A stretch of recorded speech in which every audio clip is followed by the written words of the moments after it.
Cool. I'll be happy to go. Sorry. So good afternoon and welcome back to the Senate Committee on Government Operations meeting for Friday, March 13th, 2026.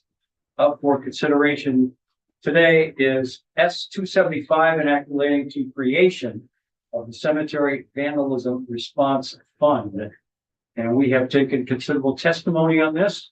What appeared to be a fairly straightforward, I won't use the word simple, but straightforward piece of legislation has become a little bit more involved. And I just wanted to present a final opportunity for both the Municipal Clerks and Treasurers Association and then the president of VOCA and the president of the Vermont Funerals Directors Association to weigh in. And I'm intending on voting this bill out today.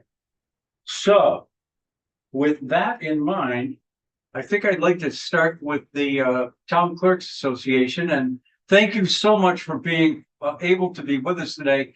And then further, being able to be with us earlier than we told you you'd need to be present. So we do appreciate that and welcome in. Thank you. Can you just identify yourself and then give us your thoughts on the bill? Sure. My name is Bobby Brimblecombe. I'm the Marshfield Town Clerk. I've been the Town Clerk for 28 years. I just got asked to testify a few minutes ago, so I don't have anything prepared, but Okay. I have read the bill a few days ago, and my fellow town clerks that I've talked to are not in favor of the bill the way it's written. Okay. It seems that we would be asking families to pay an additional fee for every burial, but then I'm not sure that it would be funds that we would ever be able to access. The grants that are envisioned in the bill would be probably unavailable to us because one of the requirements would be to provide written notice to the next of kin. We have 9 cemeteries that are no longer accepting burials. The burials in those cemeteries are 100 years old.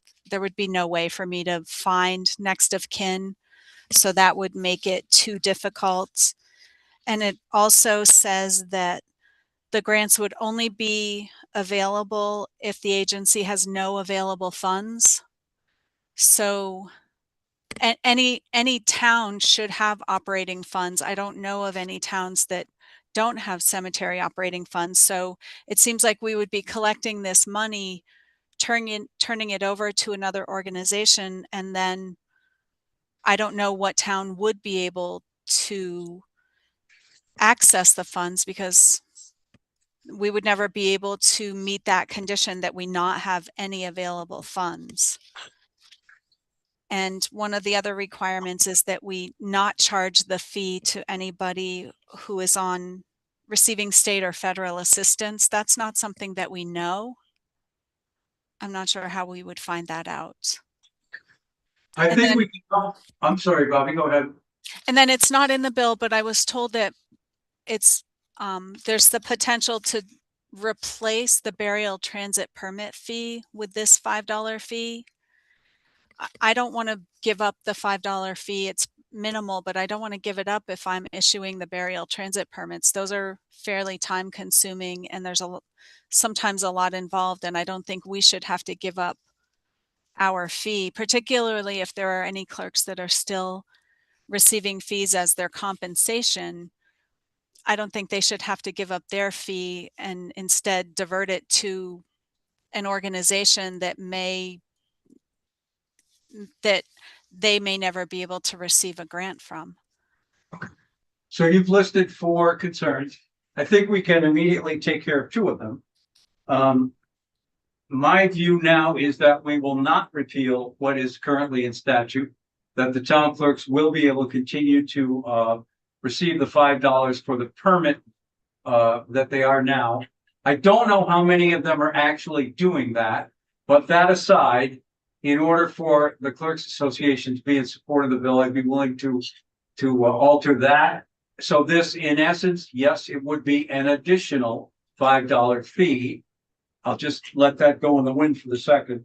The other part that you mentioned on page 2, it does ask for a written notice of the lot owner or next of kin.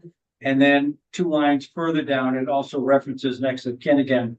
If we were to be able to add the phrase to the greatest extent practicable, that might let you off the hook if somebody has been dead for 200 years and there's no way to trace lineage.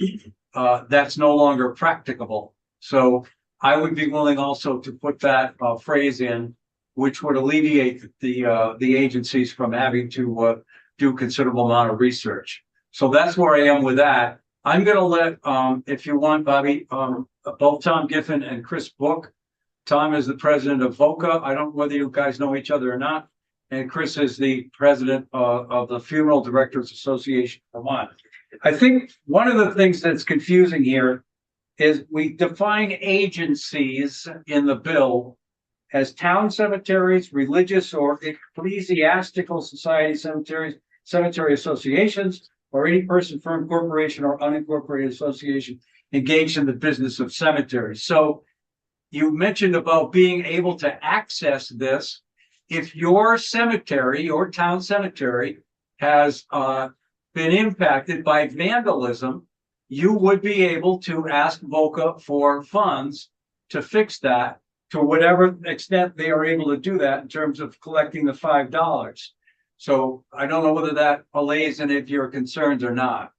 No, because paragraph E under the grant application said that in order to apply, we would need a signed statement that we have no available funds. So this would only be available to agencies that don't maintain any operating funds, which seems pretty irresponsible.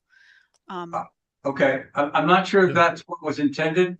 If you don't undergo vandalism, then whatever funds you collect right now would be yours to keep. This is only in the event of a vandalism occurrence. And that's when you would apply to VOCA for help to pick up a headstone or to take paint off a headstone or whatever else was vandalized. So it doesn't mean that you have to have available funds for this. It just means if you don't have any vandalism, you keep whatever cemetery funds have been allocated by your own municipality. And I think there are towns and cities in Vermont that don't have a cemetery fund already in place. Yeah, lots. But does that mean that every family should have to pay an extra fee for a burial because some cemeteries choose not to maintain operating funds?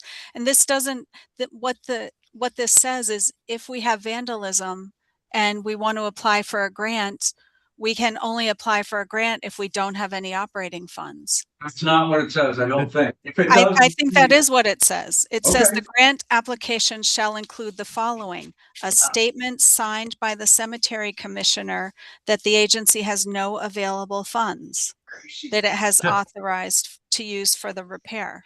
Okay. Let me ask Tom to weigh in because he may be able to, or maybe Chris, one of them may be able to clear that up for us, Bobby. So the idea behind that was if my stone was sitting in the cemetery and I'm still alive, most people have that on their homeowner's insurance. So my homeowner's insurance would cover that stone. That way the state funds wouldn't be used to fix it. The insurance company would be doing it. Mm-hmm. These cemeteries don't have any money to fix vandalisms in their cemetery at all. No cemetery does. It's just too much money. They're all operating on very little margins.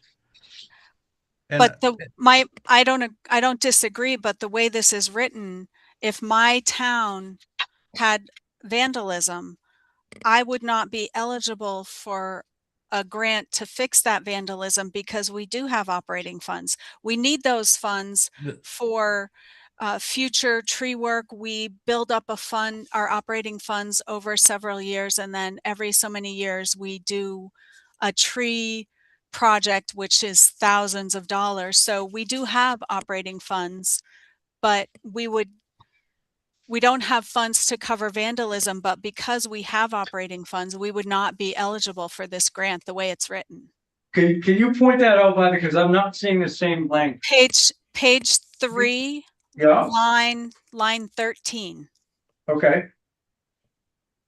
Yeah, I guess I would say my interpretation of it, and I really appreciate you bringing this up, Clerk Brimblecombe, but I don't read it the same way, or I had not interpreted it the same way. So I agree with you. If you have an operating budget, you should not be disqualified from accessing the funds.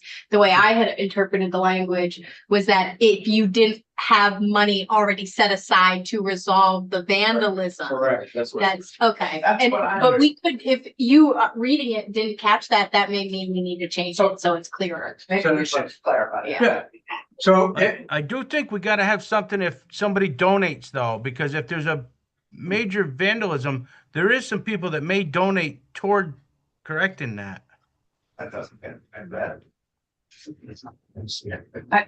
this is so complicated. It isn't, I don't think it's that complicated. I think you could on line 13 easily add, and John, our legislative counsel, has just arrived. I have to leave so now, but I can come right back. I just have something at 1:45, so Okay, Okay, we'll see you in a bit. I'll be right back. Yeah. so we'll flag that for. Go ahead. I think what you could say, no available funds for that specific purpose. I mean, for vandalism. Look, it already says that. It does. It says for no available Authorized use funds for the that are purpose. authorized to use for the purpose of repairing. But that's a little different. You could say, be very explicit and say, no available funds for vandalism.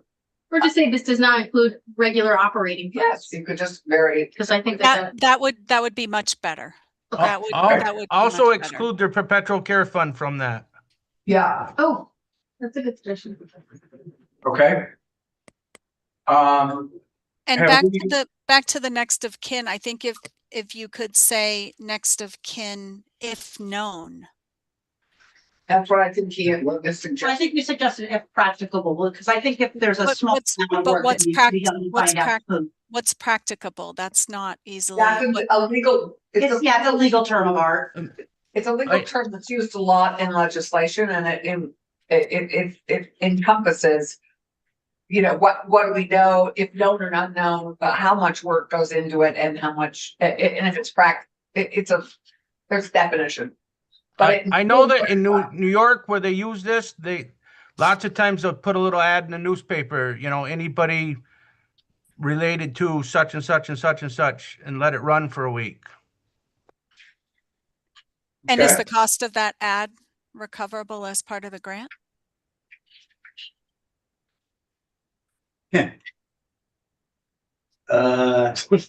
Well, I think if you're getting 20,000-30,000 from the fund, you could spend $100 on an ad. If all the grants, if there's always funding and all the grants are always funded, yeah. I think the answer is no, the ad is probably not covered unless the vandalism fund is willing to cover that. We could strike newspaper ads out and just let it go with a copy of any letters or other documented attempts to obtain funding for the repair from the family of the deceased. And I'll check in with John Gray when he gets back, our lawyer. If you would rather say if known than to the extent practicable. I think you should envision a vandalism in one of our cemeteries where there are still family members living in town. That would be easy. If there was vandalism in one of our cemeteries where there hasn't been a burial in 100 years, I'm not sure what's practicable. Senator Bielanski. So my concern with using the language of if known is I think in some small towns you might know everyone's relative, but I know the town clerk may not know all of my relatives. I live in a larger town, but she could Google it. And so that's where I prefer it practicable rather than known, because you just may not know. I like Tanya's idea, I like practical. Okay, have we at least come close to being able to get support from the Clerks Association, Bobby? I think so, yes. Okay. Plus, Bobby, as you know, the House has the next bite at this apple.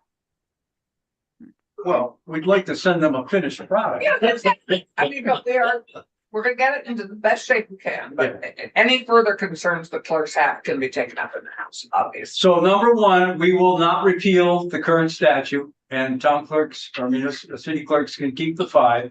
Yes, there will be an additional cost to the family. There's no way around it. That's the whole purpose of the fund. Secondly, we will find out whether to the extent or greatest extent practical works. I don't care about newspaper ads if we want to, if that represents enough of an expense that it's a concern, as long as there's some way for someone to say, hey, the town clerk tried their best to find who it was that was next to kin. I'm not married to a newspaper ad. In fact, probably at this point, that's the last place I look, but anyway, I looked at social media, which you could probably do for nothing. And then the last thing was to indicate that again, as Senator White and Clarkson and Vyhovsky have all said, we will make that very clear that if you have available funds for general upkeep, those are yours to keep. That has nothing to do with vandalism, and we would make sure that you could take advantage of someone deliberately toppling a tombstone or eating it or something like that. You would have available opportunity, just like all the other cemeteries, to do that. And I think My last concern was just the requirement that the fee not be charged to anyone receiving state or federal financial assistance. I don't know if we would always be aware of that. But the funeral directors are. The funeral directors are. Okay. And I would say that you have to. Excuse me. You have to use the publication of records for the town to advertise something like that. So that's it's a legal. yes, So we make legal. those are mostly newspapers, but I would also think that there could be some discussion with the fund. Tom And Gifford, we haven't heard from you yet. I'm sorry, I had a question. Oh, yeah. Would the fee apply to home burials? How many home burials are there in the state? In Marshfield, there are quite a few. It seems to be a growing trend. We had Well- a testimony from the woman about the green burials. We have to, yeah, Same thing. Green burials are different. Green burials can happen in a cemetery. home burials tend to be often on people with lots of land who may have a family graveyard. But they also, I mean, unless you have a family graveyard, actually, if you're just buried on your property, let's say you have 100 acres, and you're having a family burial spot, you just want to be buried in your woods. That's, I think, what Bobby's referring to. Yes. If you issue a thing, do you get the $5? If you issue a permit for a home burial, A burial transit permit, yes. then we If would charge we- the same. But We would charge on this too. Yes. they would not tend to have anything that would be vandalized in terms of monument. Yeah. Sometimes it would be very private and not very well. So we make an exception for home burials. I'm fine with that. Okay, I've John. There aren't read many that of in. them. To Allison's point, like if it's your property and there's not a monument to vandalize. But did we also have an exemption in there for if you don't have a monument at all? Did we decide on this? I don't know if we did. I thought that we did, and we were going to charge the 5. Yeah, because it's a burial. Yeah, Right. that's kind of That's what I remember hearing, but. I would charge them on all burials because, but I don't know how I don't know how we would collect that. We could tell people they owe $5 for burying grandma yeah, in if they're not the going to. backyard, but I don't know Well, how we Bobby- would collect it. Bobby, are they going with a funeral director? I mean, are they going through a funeral home in those cases or not? No, not always. Is it Christopher? Chris, yes. Chris, how many of those are you aware of? I mean, I'm just curious that don't use your services in any way, because most of those home burials that I know about tend to be cremations and tend to be, actually have used a funeral director. Typically with the home burials, we still fill out the death certificate for them and issue a permit exactly. because the way the state got their EDRS, it's pretty hard for the family to do them on their own. We've had one last month. The family did not use a funeral home. How did they get their death certificate? How did they dig in the ground? They went through hospice, and you don't have to go through a funeral home to You get a don't, death but certificate. You've doctor. got to apply to the state to get the death certificate, and you got to fill out all the information to get it. Mhm. And So they hospice. still could does pay the that? $5. I think hospice, the doctor can do that. But we should, Right. Well, we're not gonna have time to find out. I think that's a house. So think- just from a practical standpoint, the town can easily assess a $5 fee when we are already charging them for a burial. We can add $5 to it. We can add it to cremation burials when people are cremated in another state and they bring the ashes here. They still have to pay a fee for them to be buried in a town cemetery. But I don't have a way to assess a fee to someone who's burying a relative in their backyard. I don't have. I don't think we're asking the town clerks to do that. VOCA is going to be the group that assesses through the Funeral Directors Association, the extra $5. So it won't apply to people who don't use a funeral director. In essence, Okay. As long as it's clear that I'm not going to have to chase people down no, for a no, month trust for it. $5. Bobby, the last thing we want to do is put more work on the town clerks. So again, trying to get your support for this. Secretary of State's already said that they fully support this. And it's an attempt to be able to provide some monetary assistance. I mean, on an average, we get about 6,500 burials in Vermont a year. So if you multiply that times 5, assuming the great majority do use a funeral director, we're not talking about $1 million. We're talking about $35,000, maybe $40,000, which would be administered by VOCA, sent up to the Historic Preservation Division, and then sent back to VOCA for distribution based on a number of factors that we've listed in the bill. I think the longer we talk about this, and maybe it's a fair thing to do, the more intricate it seems like some of the details are. I really would like to just put this on the floor next week. I'll report it. If there are questions, I'll do my best to answer them.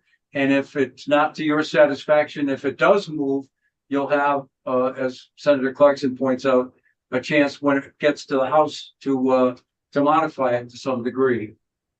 So the copy that I have of the bill says that the town will collect the fee and once a year give it to VOCA.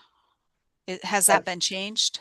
Yeah. Yes, it's now the Division of Historic Preservation will collect the fee. And distribute it once a year to VOCA. So they'll collect it directly. It won't pass through the towns. The way it's written here, the town will collect the $5 and we See, that's will different send it to draft. historic. Okay. What draft this is draft 2.1. Oh, One- okay. I'm sorry. I don't have that. 1.2. Mine says 2.1. I have 1.1. 75? So either way, it's not Then what does one I the have. vote? You should have. Yeah, certainly is not my intent that you go knocking on people's doors to collect the $5, which is why I was supportive of just exempting the home burials. Yeah, Okay. you can consider that in the house. It's not a bad idea. I actually had no idea that you could bury a loved one in your backyard. It's something I wish the legislature would take a look at because there's not a lot of regulation about it right now. And it's No. becoming a little problematic for small Well, towns. the House may dive into that depending on the other things they have to consider. Are you sure you didn't mean they might dig into it? You know, I said that. It's a little bit like the Wild West right now. All you have to do is say you're so many feet away from water, and keep that in mind when you're buying a house. There could be a body buried. I Yeah. will say that most of them that I bury on property, I dig them up and move them within 10 years. Yes, because people want them to stay with them, and then it's really, you're right, the reason to look it up is that people move. Yeah. Yeah. Tom, do you want to weigh in? Oh, absolutely. There's over 2,000 cemeteries in Vermont, and I thank the town clerk of Marshfield for her comments. It's been my experience that the town clerks I have talked to who have experienced vandalism are thrilled to tears over an opportunity to have money available to help them because they don't have any funds. I mean, and again, the cemeteries, I mean, they go back to the 1700s. And there is nobody left to help care for them. And I would hope that the town clerks would see this as money's available to help them, as opposed to getting into the weeds, as it were, and doing it. It's a win-win for everybody.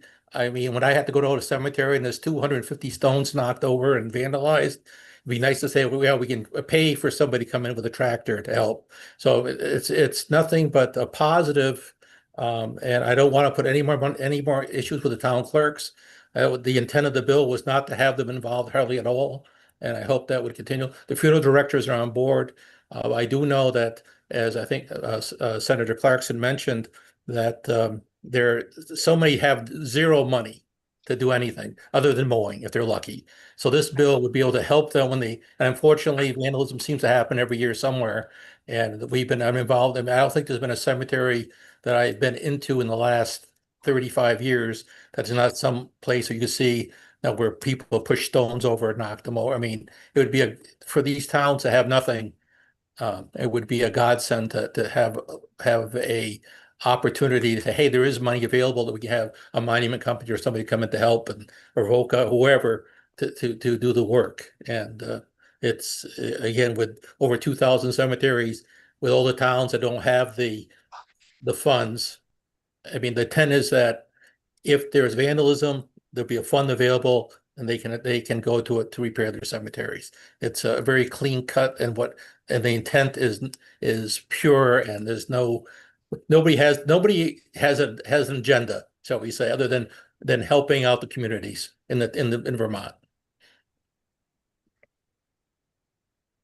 Okay, we've just had John Gray join us, so I have 5 potential revisions to this. First, well, there's no provision right now to repeal the existing statute, so we don't have to deal with that because we're not going to repeal anything. So Okay, I had actually drafted something with that, so I will take it out. okay, a legal question for you, Attorney Gray, is to the greatest extent practicable a term of art? Does it mean the same thing as if known, and which has more of a legal footing? We're talking about trying to find relatives of people. Trying to find next of kin Yes. to the greatest extent practical, or just if known? Give you some context. I do think there's a difference between those two. I would say the standard under practicable is a higher standard, right? You have to actually determine whether or not it's impracticable for you to not reach out. Just if known asks a question about your current state of knowledge, it doesn't require you to undertake effort. So I would say there is a meaningful difference between the two. And if you use practicable language, you are more likely to reach the kin. If you restrict it to as known, that's simpler for the cemeteries or whoever may be needing to reach out. Okay. I would favor the practicable. Practical.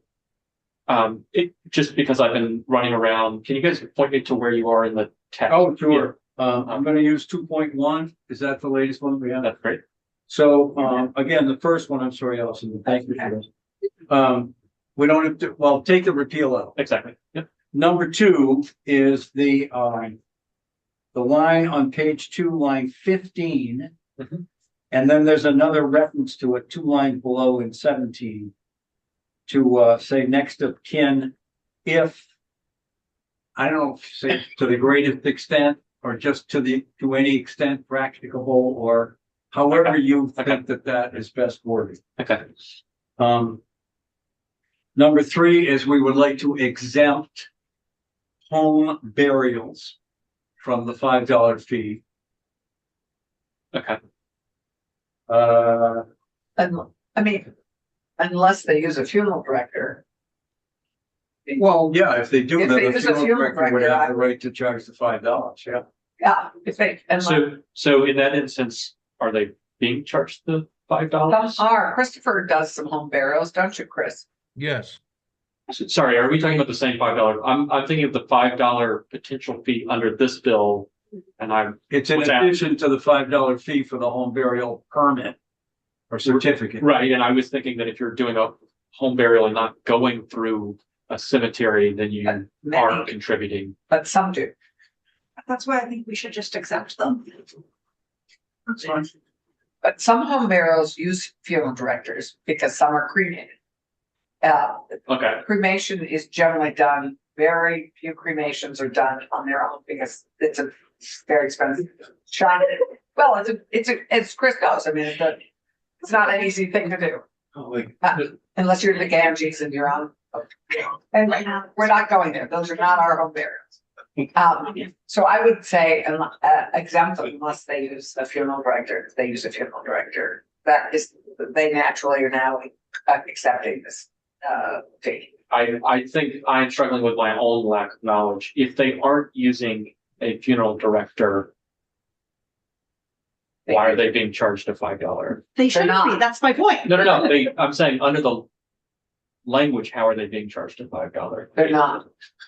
They are currently charged by the town clerks for Burial certificate. a burial certificate, which they have to have. And somehow they've gotten a death certificate. We're not with their home burials do that, but they do.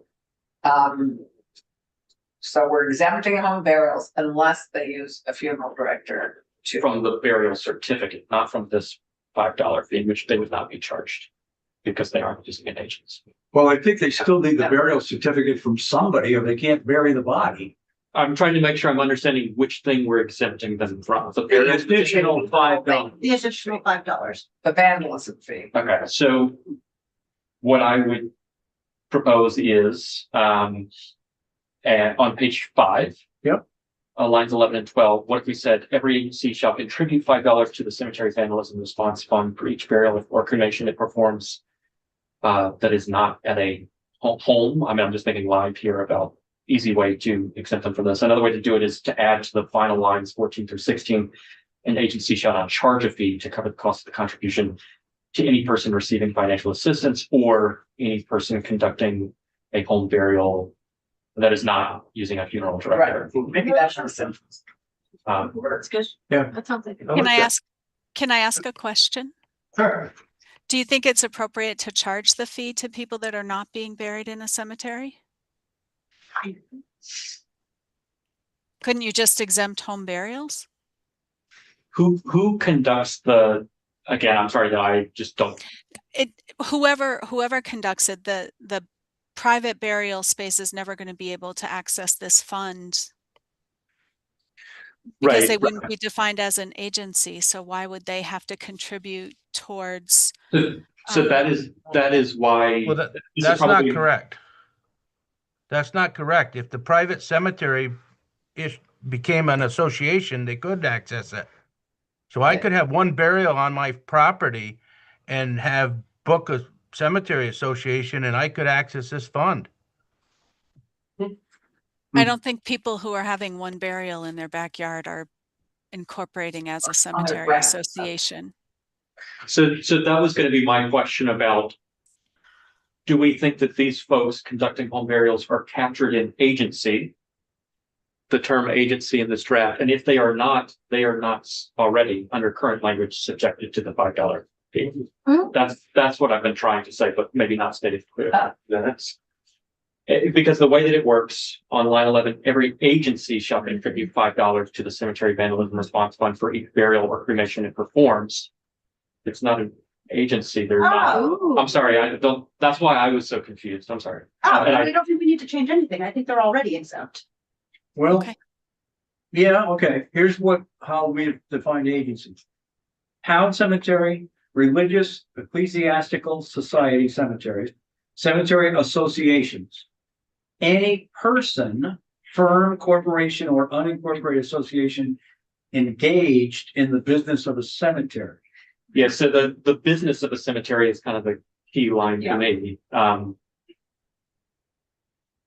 Is a person who conducts a home burial engaged in the business of a cemetery, or do they just conduct the burial? The other way to think about it is, if this is a debatable point, who would go after a home burial person for the $5? So I think you're safe is my simple read. I don't want to push you guys I in. love being safe. No, so we think we're good. So we don't have to exempt home here. Okay.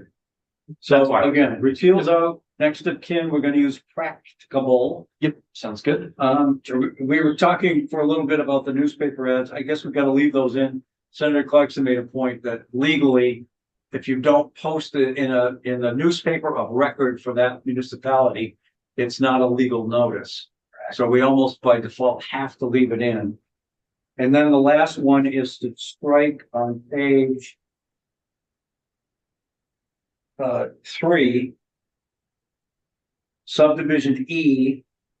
We want to make sure that it's clear that if a cemetery has available funds for cutting the lawn, pruning trees, whatever that activity is, they can still access this fund if it has to do with vandalism. This is the piece where I walked in a. Okay. And so I get that the committee had a feeling that the current language is sufficient, but could be more clear. And so one suggestion for this would be, we're talking about really line 13, that the agency has no available funds that it is authorized to use for the purpose of repair. You could add something like a call out after repair specific to vandalism, or you could say has no available funds that are specifically authorized to repair the act of vandalism. Yeah, Specifically authorized to repair the act. That's right. Yeah, we like that. Very simple. Oh, my goodness.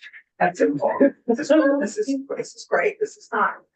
Hey, this is not getting cannabis out of Senate Economic Development. I This is agree. Much more. Much less. Bobby, I'll start with you. Is there anything else we should modify here?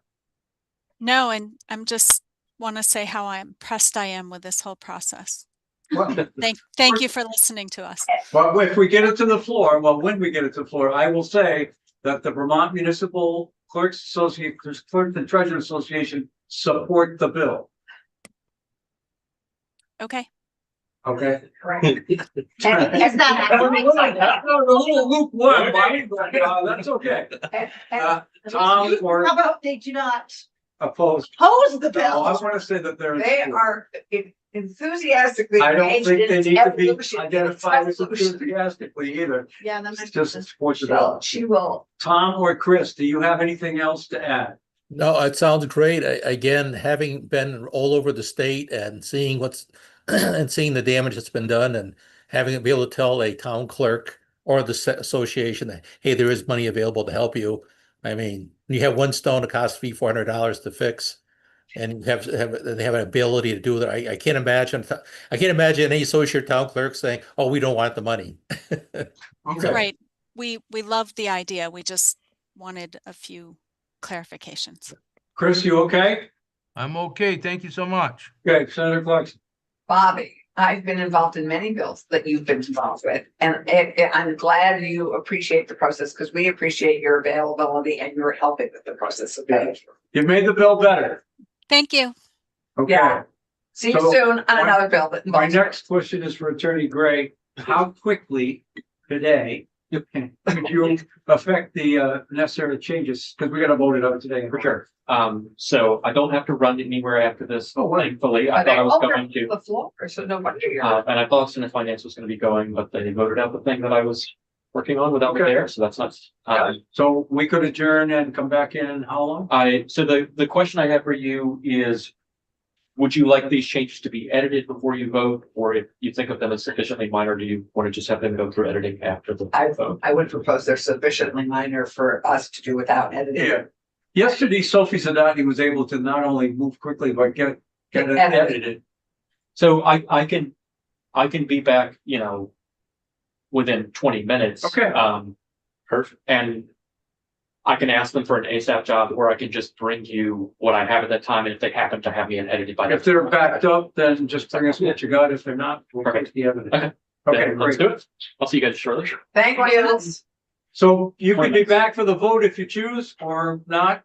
We can always let you know. And we, But let's take a 25-minute break. So we will be back here at 20 minutes of 3 for a vote on this.